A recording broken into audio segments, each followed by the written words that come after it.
Hi, magandang umaga po sa inyong lahat. For our first reading for the day, in-upload ko na rin po pala, ni-re-upload ko na rin po pala yung mga request nyo po na sa mga nag-message sa akin na hindi makita. Ganun, hindi ko po alam bakit hindi nyo makita yung videos. So, yung ugali ng third party nyo po ay ni-re-upload ko na po. And I hope makita nyo na po yan. Okay? Sa mga nagre-request po na i-re-upload ko yung Pika card reading ng yung ano mangyayari sa inyo sa future nyo.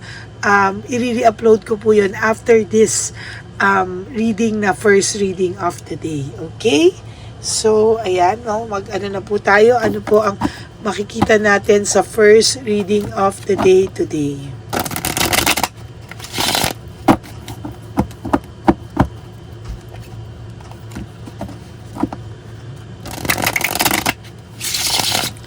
Okay, gamitin din po natin itong tarot card natin para ang lakas na tinatawag niya ako. Tinatawag niya akong sobra-sobra. Parang may dumaan dito kaninang biglang nawala.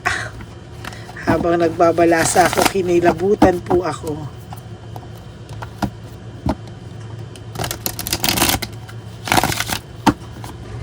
Okay.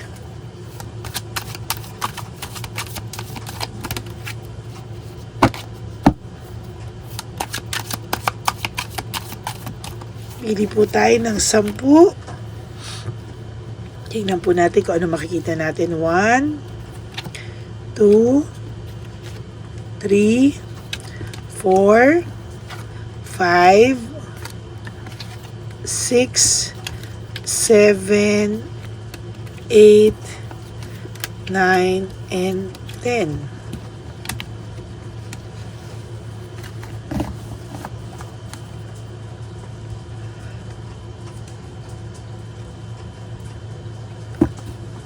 Tingnan po natin ano po ang makikita natin dito.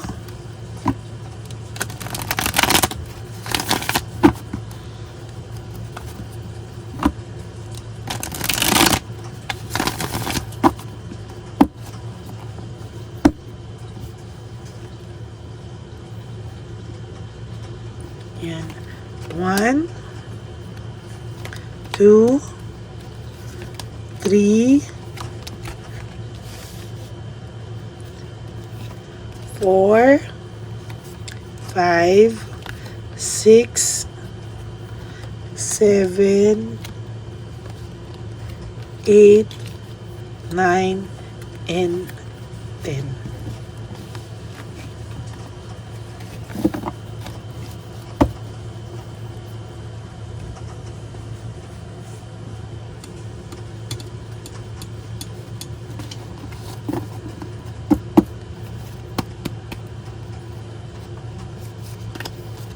Huwag niyo pong skip to kasi dito po tayo kumukuha ng energy.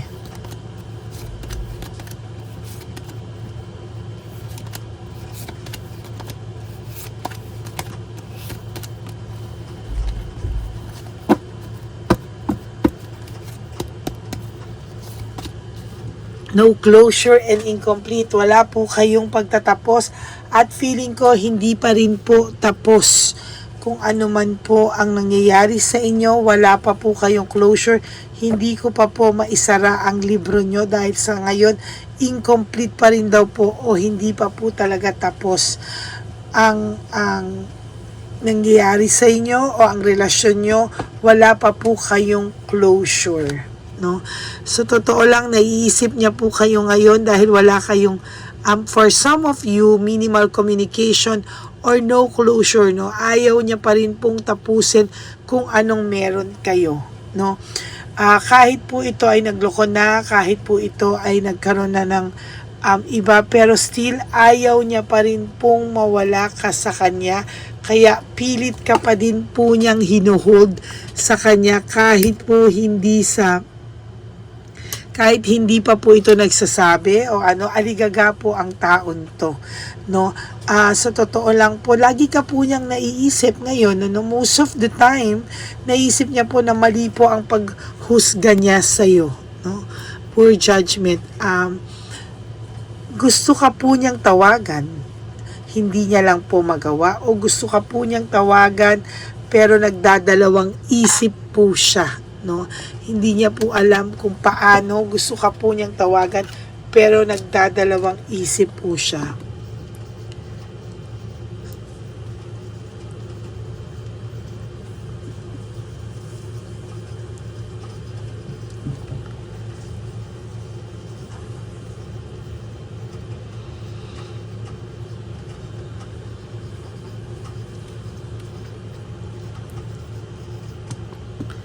Ayan, so gusto ka po niyang tawagan, pero nagdadalawang isip po siya, no? Hindi siya maka-aksyon, hindi po siya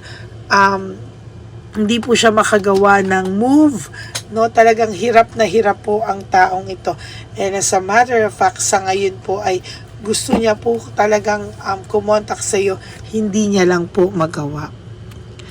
There is this breakthrough. Sa totoo lang po, clarity, sharp mind. Hindi ka po nawawala sa isip niya ngayon. For some reason, yung iba po naggagalit-galitan na lang o ginagawa na lang nilang bitter yung sarili nila para hindi ka po nila maisip, no? Sa totoo lang po, yung pag-iisip po niya sa iyo is somehow nagbibigay po ng bigat sa loob niya, no? Alam niyo po ba na every time po nagagawa ito ng kalokohan, no, or halimbawa ito po ay makikipag landian sa iba or nilalandi niya po yung current relationship niya, there is this feeling na meron po siyang guilt na nararamdaman na hindi niya po maintindihan bakit. Meron po siyang guilt na nararamdaman na so far nagtataka po siya bakit po siya nakakaramdam ng guilt, nag-ghosting na nga po siya, nawala na nga po siya, pero bakit po siya may nararamdamang bigat sa loob na every time na may nangyayari po sa kanila nung current partner niya, may nangyayari, naiisip ka po niya, and there is this, hindi ko siya maintindihan, there is this guilt feeling na lagi ka po niyang naiisip, no? Lagi po niya yung lagi niya pong naiisip and lagi niya pong parang nahihirapan po siya, no? Hindi niya po maintindihan, and somehow hindi niya po alam, magulo po yung isipan niya, walang clarity.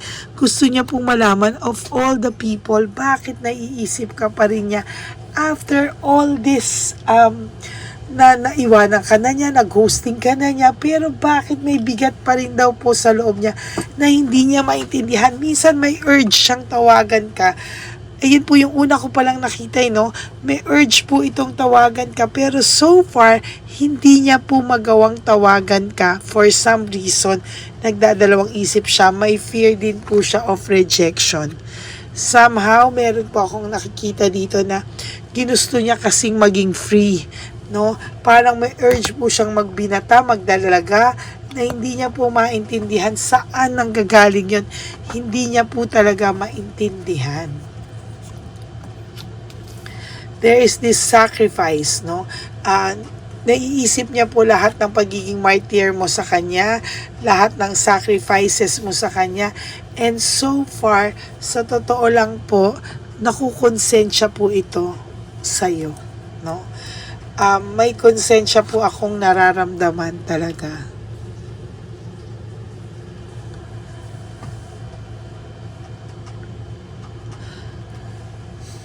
Kahit po sabihin mo sa akin na medyo may okay to, no? Pagdating sa may panggastos naman siya, may okay siya. Pero naiisip niya pa rin po yung times na wala siya, nandyan ka para sa kanya, no? Mataas lang po ang pride nito at ego nito, pero alam mo po, naiisip niya po yung times na ikaw yung kasama niya during the times na dapang-dapa siya, no? Yung during the times na dapang-dapa siya, ikaw daw po yung nasa tabi niya, no? Ano ba yan? Ay.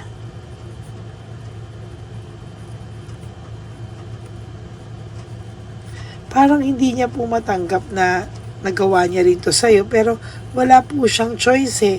Parang kailangan na lang muna po niyang tiisin yung bigat ng pakiramdam niya kasi talagang naiisip niya po, no? Nung times na nakadapa siya, dapang-dapa siya, ikaw daw yung nasa tabi niya. Kaya somehow may bigat po itong nararamdaman. Pinifeel ko po yung energy niya. Oh. Ay, nako. Ang bigat po ng pakiramdam niya. No? Medyo mabigat po yung reading na to. Kasi somehow nararamdaman ko po yung energy niya. Yung bigat po ng pakiramdam ng person na ito. Oh, yan ang sinasabi ko sa inyo. There is this anxiety, trauma, and hopelessness na nararamdaman niya. Panay anxiety, panay trauma, and hindi niya po maintindihan ano po ang nangyari sa kanya. Panay selos din po siya, no? Nagsiselos din po siya, pakiramdam niya po ay may ibang buhay ka na at hindi na daw po siya ang buhay mo, no? As a matter of fact, ang pakiramdam po nito ay hindi na daw siya ang sentro ng buhay mo. Hindi na daw siya ang priority mo. And somehow, I feel na nasasaktan din po ang taong ito dahil sa mga ganyang nangyayari sa buhay niya. Yung ganyan yung pakiramdam niya na parang hindi niya po makuha na yung dating atensyon. Feeling niya po is somehow hindi na po siya ang sentro talaga ng buhay mo. Ibang-iba na daw po, no? Ibang-iba ka na daw po sa dati. Parang pakiramdam niya po ay hindi ka na din po ganun. Hindi mo na rin po siya ganun kamahal kasi po natiis mo na po siya at natitiis mo na po siya. And somehow nararamdaman niya po yung pain na nabigay niya sa iyo, kaya mabigat din po ang loob nito. Search for truth. Alam niya po na alam mo po ang lahat ng katotohanan sa mga kalokohang pinagagawa niya, na lahat po yun ay nakarating sa iyo. Lahat po yan ay nalaman mo na, and so far hindi niya po alam kung ano raw po yung gagawin niya dahil alam mo na po, booking mo na po siya. And so far, kahit gustong-gusto kanyang tawagan, natatakot din po ito na masumbatan siya, maibalik mo sa kanya at marinig niya sa iyo na alam mo na lahat ng katotohanan. Somehow, walang direksyon po ang buhay nito. Sorry po. Panay conflict po ang mangyayari sa kanya. Lack of direction, conflict, na payehi ako kasi naramdaman ko yung pain mo no? Pasensya na po, dalang-dala ko, no? So, there is this lack of direction, conflict po, no? Sa totoo lang po, masakla po, masakit po, pero talagang ayan po, no? Kitang-kita ko po talaga, no? Na ang buhay niya po talaga ay yung direction po talaga ng buhay niya ay kakaiba, no? Somehow, akala niya po tutuwid, pero lalo pong bumaliktad at bumaluktot. Iniisip niya po lagi yung happy memories niyo together. Iniisip niya po na somehow, no? Somehow talaga ay hindi pa rin po nawawala sa iyo yung happy memories niyo together. And sana daw po nasa isipan mo pa rin yan at hindi mo makalimutan. Ayun naman pala no? May pagmamahal pa rin po siyang nararamdaman sa iyo. Ayaw niya lang pong aminin sa sarili niya. But there is still love, no? Nagtataka siya ba't lagi kanyang naiisip. Ayan po, may pagmamahal pa rin siya sa iyo. And as a matter of fact, talagang ang pagmamahal niya po sa iyo ay bonggang-bongga. No, oh my God. Ayan, naiisip niya pa rin po yung partnership niyo, yung union niyo, yung mga intimate moments niyo na talagang namimiss niya po. No? Somehow, miss niya po kayo. Gusto niya pong maintindihan, gusto niya maging pasensyosa siya sa mga pakiramdam niya. Feel niya po what is happening with him or her. Hindi niya po alam bakit ngayon naiisip niya lahat yung samahan na meron kayo. Naiisip niya po lahat ngayon yan and hindi niya po alam bakit nadidistract siya. Oh, distracted po siya kasi ikaw at ikaw po ang naiisip niya. Talagang naiisip ka po ng person na to. Kailangan ko po lagyan, gusto kanyang tawagan pero nagdadalawang isip siya. Kahit na nasa isip ka niya lagi.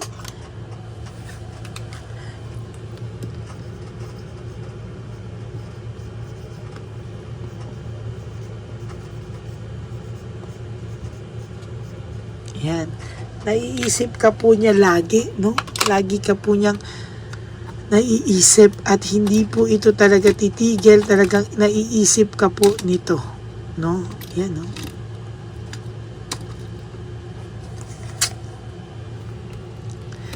Ginagamit niya lang po ngayon yung isipan niya, yung ginagamit niya lang po yung kanyang isip, yung kanyang utak, no, kaysa sa puso niya po, kasi pag puso po ang ginamit niya, maiiwanan niya po itong person niya, current person niya, babalik po ito sa iyo, no.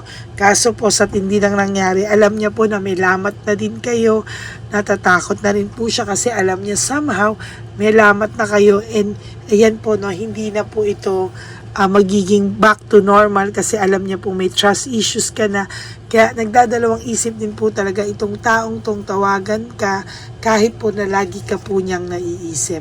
Alam niya po na galit ka, no? Baka mag-away lang kayo, magsumbatan lang kayo, or dahil sa galit mo, baka i-reject mo lang po siya.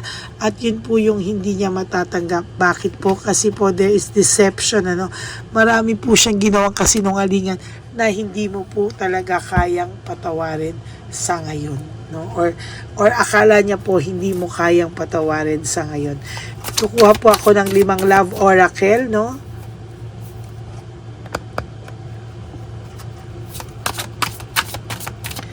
Kuha po tayo ng 5 love oracle para ngayong Sunday na ito. Tingnan po natin kung ano naman po ang makikita natin sa love oracle na ito.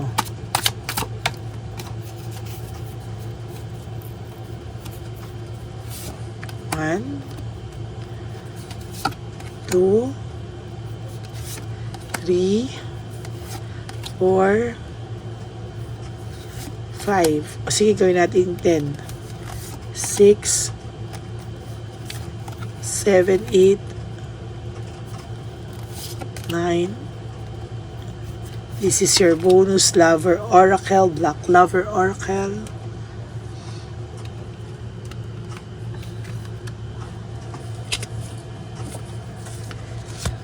Sabi niya po, no one understands me but you, no? Hanggang ngayon daw po, ikaw lang daw po ang nakakaintindi sa kanya.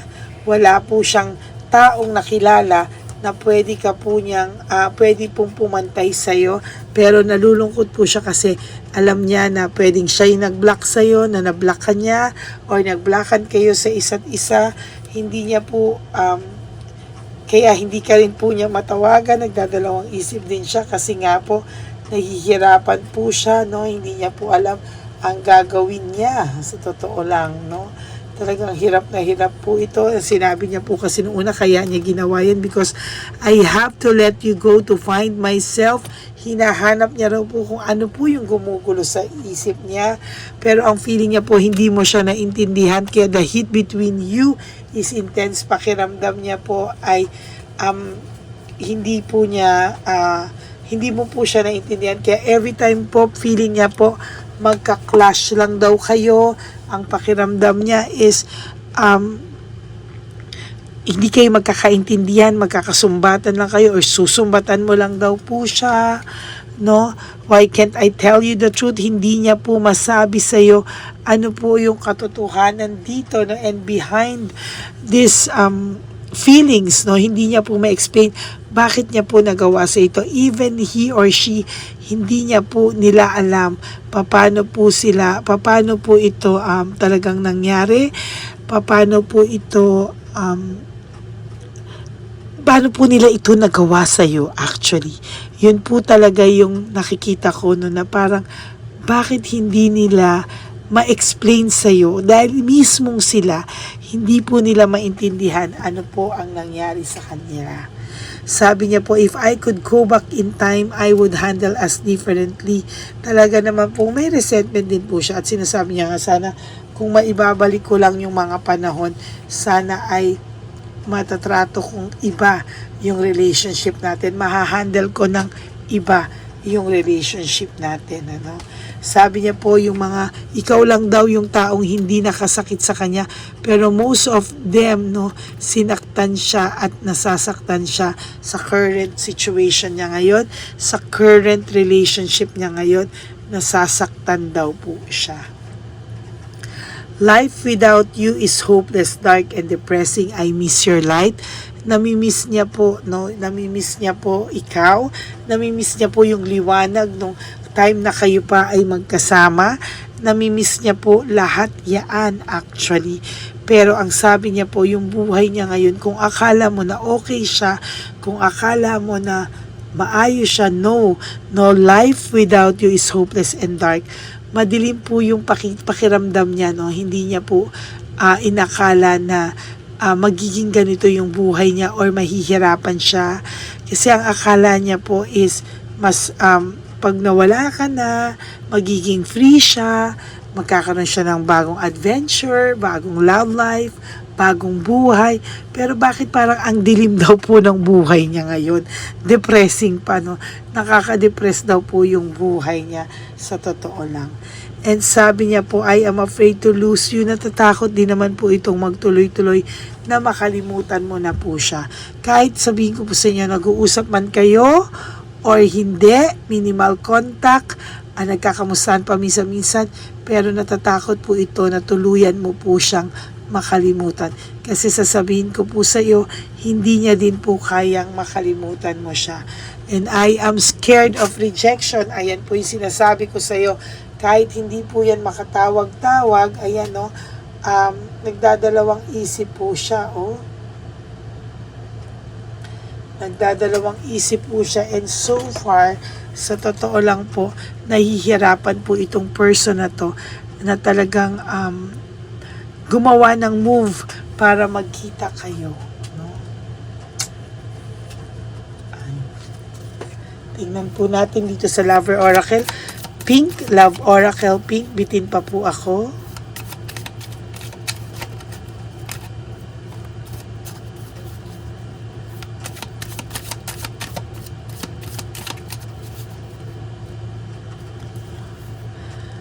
Finding out the truth, crush me. So, feeling niya po talagang bumagsakan o binagsakan ka ng langit at lupa nung naramdaman mo daw po na parang nung naramdaman mo na nalaman mo lahat ng katotohanan ay para kang binuhusan ng malamig na tubig at para kang nang lamig ng bongga, no?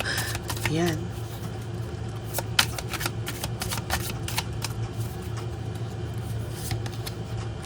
Ayan, ang sabi niya po, makatabi ka lang daw niya, nawawala daw lahat ng toxic niya sa buhay. No, nung time daw pala nakatabi ka niya lahat, hindi daw pala toxic ang buhay niya. Masaya daw pala ang buhay niya at hindi niya lang daw po inakalang magiging toxic yung buhay niya nung wala ka na, no? Nung nasa tabi mo raw po niya ikaw, napaka-supportive mo daw po at talaga daw po na lahat daw po ay nawawala ang problema niya, sinusolusyonan mo na daw po kaagad, no? Pero ngayon po, wala ka, magulo ang buhay nito. Very toxic daw po siya sa ngayon. I am afraid to contact you. Ayan, for your last card, I am afraid to contact you. Tama. Takot po talaga siya ngayon, no? Kontakin ka. Kaya nga po, hindi siya makatawa. Gustuhin niya man tawagan ka.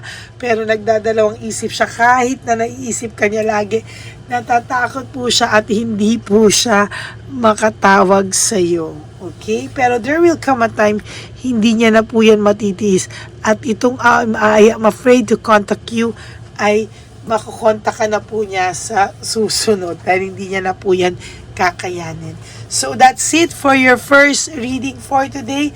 Maraming salamat po sa lahat sa inyo na still ay talagang naghahanap po ng aking mga videos. Talagang hindi po kayo tumitigil hanggang hindi niyo po nakikita yung videos ko. And I'm so touched na kahit po marami ang naglalabasa na bagong tarot card reader ay binabalik-balikan niyo po talaga ako at nararamdaman niyo po, sabi nga nung iba nagme-message sa akin, nararamdaman niyo daw po yung sincerity ko and pagiging honest ko. Yes, kasi kahit po masakit, sasabihin ko sa inyo because yun po yung deserve nyo. Hindi po ako nag-YouTube para lang sabihin kung ano yung mga gusto nyong maramdaman or gusto nyong marinig, but kung ano po talaga ang nababasa ko sa baraha. Yan. Maasahan niyo po ang legit at honest po ang aking tarot card readings. Maraming salamat po. And for those of you who would like to have a private reading with me, you can message me po at Ladyly Elena. That's Ladyly Elena. Nasa dulo po yan ng ating video. Diyan nyo lang po ako makokontak. That's my only official and legit FB account. Ayan. So, dun po sa mga hindi ko pa po nasasagot, ayan, kung hindi po ako agad-agad na nakakasagot agad, ay wag po kayo mag-alala, sasagot po ako agad-agad. Okay? So, kamusta po ba kayo? Kamusta po ang linggo nyo? Gusto ko pong marinig kung ano po ang balita sa inyo. At gusto ko rin pong malaman nyo lahat po ng gusto ko pong mabasa lahat ng comments nyo, any suggestion, ano pong gusto nyo ibang maipabasa sa akin para po makita natin, Kahapon may napagbigyan po ako at nire-upload ko po yun kasi hindi po yata nakita ng lahat, May mga nagsasabi sa akin hindi nila makita or hindi nila mabuksan. So, nire-upload ko po kanina. Yung isa po ay i-re-upload ko din mamaya, para makita nyo rin po. And then, I'll do the second reading after that. Okay, so maraming salamat po sa inyong lahat. Please, no skipping of ads po. Pagpasensyahan nyo na po. Tulong nyo na po yan sa ating channel. At for those of you who would like to give me a super thanks for this video, I would really love and appreciate that from the bottom of my heart. Maraming salamat po sa inyong lahat.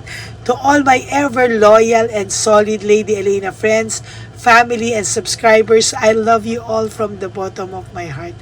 Maraming salamat po sa inyo. And ano po ba ang lagi kong bilin sa inyo? Ang lagi kong pong bilin sa inyo is just to live one day at a time.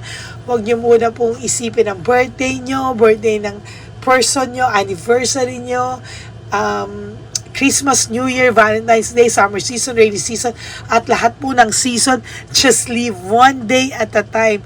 Today lang po, kailangan nyo pong gumising at matulog at isipin nyo po kung ano po ang makakapagpabuti ng pakiramdam nyo ngayong araw na to, gawin nyo po. Okay?